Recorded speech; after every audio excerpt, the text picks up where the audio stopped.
दिल्ली में तुरंत ही ये खबर काफी फैल गई। ये शायद नेशनल सिक्योरिटी के लिए खतरा हो सकता है, जो अनएक्सप्लेन्ड रहे। एक अंडर वाटर ऑब्जेक्ट देखा जो इम्पॉसिबल स्पीड से चल रहा था। There are aliens out in the universe. You're the chairperson of ISRO, sir? Yeah, I'm telling you, they will treat you like a earthworm. 1969 में ये प्रोजेक्ट बंद कर दिया गया। गवाहों ने कहा कि उसकी स्पीड इतनी तेज थी, जो असली रिकॉर्ड है वो सिर्फ और सिर्फ यूएस के ब्लू बुक फाइल्स में ही मिलता, और आर्म्स और लेग्स भी दिखाई दे रहे थे कि ये कोई वेदर बलून नहीं था, ना ही कोई यूएवी।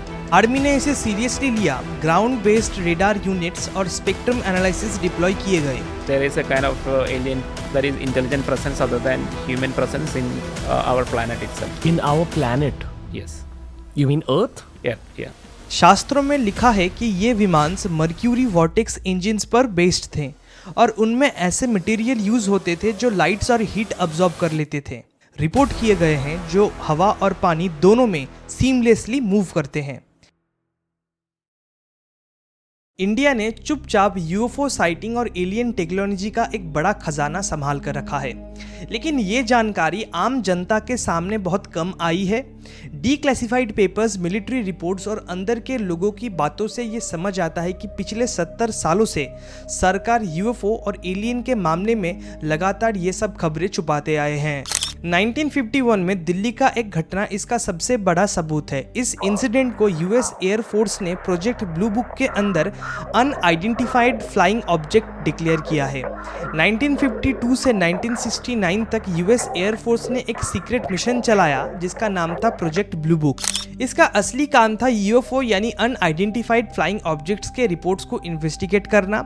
उस टाइम लोग यूएफओ देखने का दावा बहुत ज़्यादा कर रहे थे और सरकार को लगता था कि ये शायद नेशनल सिक्योरिटी के लिए खतरा हो सकता है, इसलिए उन लोगों ने ये प्रोजेक्ट शुरू किया था।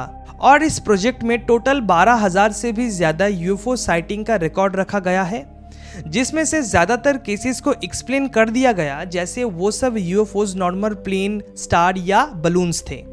लेकिन लगभग 700 से भी ज़्यादा केसेस ऐसे हैं जो अनएक्सप्लेन्ड रहे, मतलब उनके लिए कोई साइंटिफिक या लॉजिकल रीज़न नहीं मिला। 1969 में ये प्रोजेक्ट बंद कर दिया गया।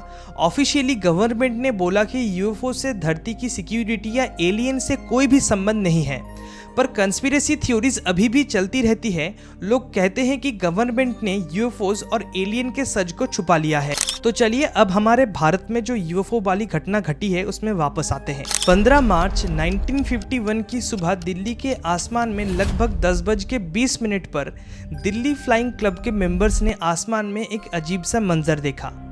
एक लंबी सफ़ेद धुंध जैसी लाइन आसमान में बनी हुई थी जो लगभग 600 से 700 फीट लंबी लग रही थी, और ये लाइन करीब 4000 फीट की ऊंचाई पर थी। और वो सफ़ेद लाइन आसमान में जहाँ ख़त्म हो रही है, वहाँ से एक चमकती हुई मेटालिक ऑब्जेक्ट सामने आने लगा। वहाँ 20 से 25 लोग थे, जिनमें पायलट्स, इंजीनियर्स और फ्लाइंग क्लब के स्टाफ शामिल थे। ये सब लोग आसमान को ध्यान से देखकर ट्रेनिंग करते थे, इसलिए उनका हैरान रह जाना आम बात नहीं थी। उन्होंने बताया कि वो ऑब्जेक्ट एक बड़ा सा सिगार या गोली जैसा क्राफ्ट लग रहा था, जिसका साइज लगभग 100 फीट तक था और जो एक C-47 ट्रांसपोर्ट प्लेन के बराबर है, और ये हवा में रुककर घूमता हुआ सा नजर आ रहा था। फिर सबसे ज़्यादा हैरान कर देने वाली चीज़ हुई, बिना किसी आवाज़ के उस ऑब्जेक्ट का रंग बदल गया और एक पल में ही वो तेज़ रफ्तार से गायब हो गया। सिर्फ कुछ ही सेकंड में वो नज़र से ओझल हो गया। गवाहों ने कहा कि उसकी स्पीड इतनी तेज़ थी कि लगभग हज़ारों माइल्स पर आवर हो सकती है, लेकिन ये सिर्फ एक आंखों का अंदाज़ा था, कोई मशीन रीडिंग नहीं थी। दिल्ली में तुरंत ही ये खबर काफ़ी फैल गई। अखबार और न्यूज़ एजेंसी ने रिपोर्ट किया कि एक अजीब ऑब्जेक्ट आसमान में देखा गया, जिससे इतने सारे लोगों ने एक साथ विटनेस किया था। बाद में दुनिया भर के यूएफओ रिसर्चर्स ने इस केस को इंडिया का सबसे पहला और सबसे इम्पोर्टेंट यूएफओ साइटिंग मान लिया। इस इंसिडेंट पर, मतलब इस यूएफओ वाली घटना पर इंडियन गवर्नमेंट की तरफ से कोई भी पब्लिक रिपोर्ट नहीं आई। जो असली रिकॉर्ड है वो सिर्फ और सिर्फ यूएस के ब्लू बुक फाइल्स में ही मिलता है। इंडिया में एक और घटना घटती है 27 सितंबर 2004 को इसरो के स्पेस एप्लीकेशन सेंटर के 5 साइंटिस्ट का एक टीम, जिसको लीड कर रहे थे मशहूर ग्लेशियोलॉजिस्ट डॉक्टर अनिल कुलकर्णी, और वो हिमाचल प्रदेश के समुद्र टापू जो 17,000 फीट हाइट पर एक रिमोट ग्लेशियर वैली में कैंप लगाता है। मिशन नॉर्मल था चंद्र बेसिन ग्लेशियर का स्टडी करना, लेकिन उस सुबह कुछ ऐसा हुआ जो भारत के इतिहास के सबसे अजीब और बड़ी यूएफओ साइटिंग में से एक बन गया। सुबह 6:45 पर उनके ही एक टीम मेंबर ने चिल्लाकर बोला कि सर, स्नोमैन आ रहा है। सब लोगों ने देखा कि एक अजीब ऑब्जेक्ट पहाड़ से नीचे आ रहा है। उसकी हाइट 3 से 4 फीट तक की थी, हेड सिलेंडर जैसा बलून टाइप था और आर्म्स और लेग्स भी दिखाई दे रहे थे।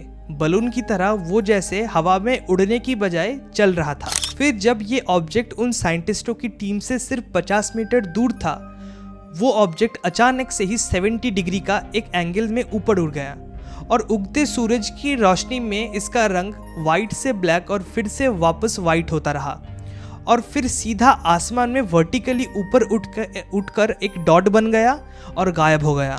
ये पूरा घटना लगभग 40 मिनट तक चला, जो एक नॉर्मल यूएफओ साइटिंग से बहुत लंबा था। डॉक्टर कुलकर्णी, जिनके पास 20 साल से भी ज़्यादा फील्ड एक्सपीरियंस था, उन्होंने क्लियर कहा कि ये कोई वेदर बलून नहीं था, ना ही कोई यूएवी। ऑब्जेक्ट की मूवमेंट ह्यूमन टेक्नोलॉजी से बहुत आगे थी। साइंटिस्ट ने उस वक्त फोटोग्राफ्स भी ली उस ऑब्जेक्ट की, लेकिन हाई एल्टीट्यूड की वजह से वो क्लियर नहीं आया। समुद्र टापू इंसिडेंट को इंडिया का अपना रोजवेल माना जाता है, क्योंकि ये एक ऐसा यूएफओ केस था जो सिर्फ साइंटिस्टों ने रिकॉर्ड नहीं किया, बल्कि सरकार के हाईएस्ट लेवल पर भी ये घटना एक्नॉलेज हुआ था।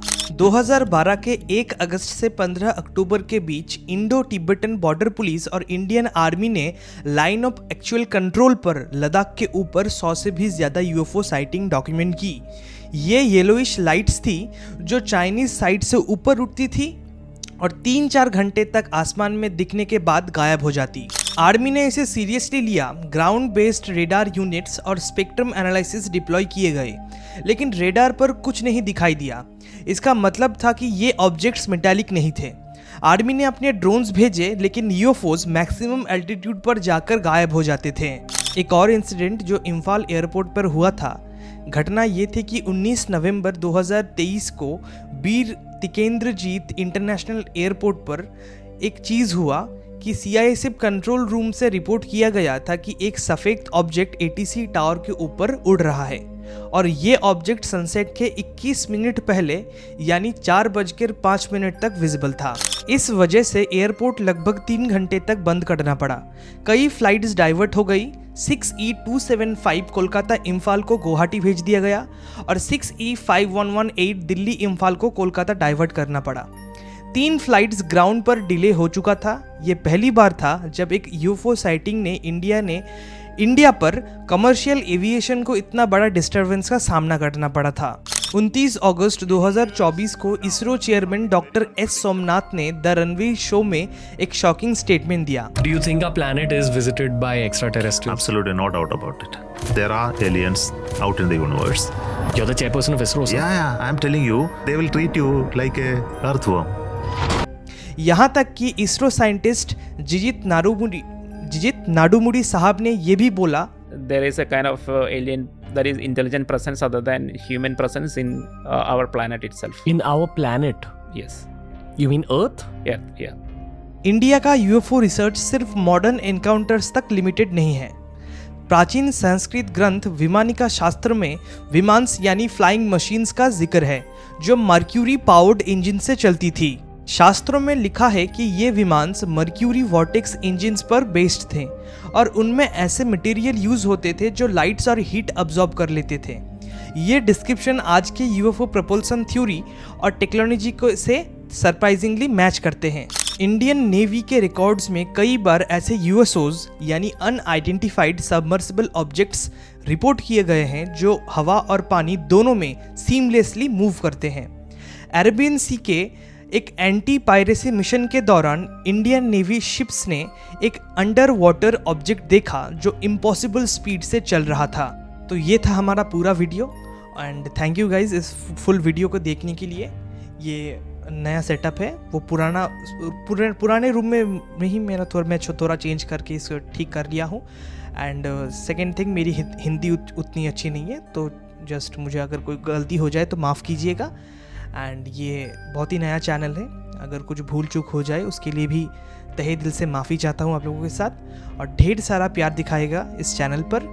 और तब तक के लिए नहीं, एक और चीज़ बोलना है कि इंडिया में ऐसे बहुत सारी चीज़ें हैं एंड और हमारे पूरे वर्ल्ड में भी। सो एक एक करके हम सारे राजों को खोलेंगे और आप लोग ढेर सारा प्यार इस चैनल को दिखाइएगा। एंड तब तक के लिए देखते रहिए बियॉन्ड दिस रिल्म। मैं आदित्य, और आपसे मुलाकात होगी नेक्स्ट वीडियो में।